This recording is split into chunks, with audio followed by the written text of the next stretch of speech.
कायदे आणताना जो पूर्वी पुरावा कायदा होता त्या जागी आता साक्ष अधिनियम आणण्यात आलाय। तर दोन्ही कायद्यांमधलं म्हणजे आधीचा जो पुरावा कायदा होता आणि आताचा साक्ष अधिनियम या दोन्ही कायद्यांमधलं तुलनात्मक विश्लेषण काय सांगाल?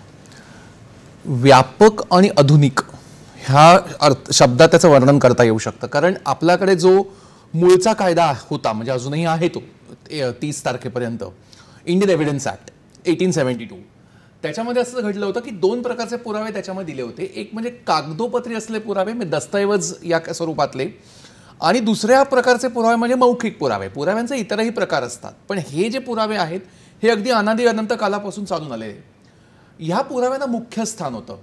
त्याच्यानंतर जर एखादा पुरावा जर का त्या क्षणी उपलब्ध नसेल तर मग त्यावेळेला त्या पुराव्याचं एखादा इलेक्ट्रॉनिक रेकॉर्ड किंवा त्याची एखादी कॉपी, ह्या रेकॉर्डिंग्स ह्या सगळ्या स्वरूपाचे पुरावे यायचे, ह्या पुराव्यांना दुय्यम स्थान होतं। त्याच वेळेला इलेक्ट्रॉनिक पुरावा जर का आपण एखाद्या गोष्टीला दिला तर त्याला मात्र दुय्यम स्थान होतं।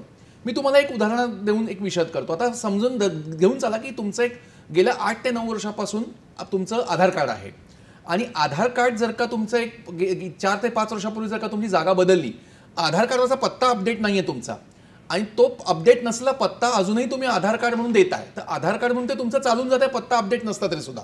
मग की तुम्ही ह्याच पत्त्यावर राहताय का व्हेरिफिकेशन जर का तोच दिला तरी काही होणार नाहीये। परंतु त्याच वेळेला 15 दिवसापूर्वी जर का तुमचा अपडेटेड व्यवस्थित पत्ता असला आधार कार्ड तुम्ही समजा इंटरनेटवरनं शोधून काढलं आणि जर का त्यांना दिलं तर मात्र तो पुरावा ते लोक दुय्यम धरायचे। म्हणजे इंटरनेटवरनं आलेला आधार कार्ड ज्याचा पत्ता अपडेटेड आहे तो पुरावा दुय्यम होतोय, पण त्याच वेळेला ते म्हणायचे की 3 महिन्यापूर्वीचं द्या। पण आधार कार्ड जे तुमचं 10 वर्षापूर्वीचं 5 वर्षापूर्वीचं आहे आणि पत्ता बदललेला अजून अपडेट नाही केलेला ते मात्र अस्सल, असा सगळा तो घोळ व्हायचा।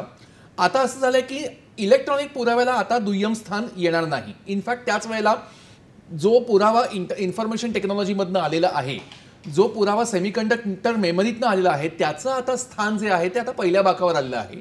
पूर्वी हे सगळे पुरावे हे सगळे जे आले पुरावे हे हळूहळू पाहुणे म्हणून आले, नंतर घरचे झाले, आता मात्र हे बऱ्यापैकी मालक व्हायला निघाले। बरोबर आहे। Electronic record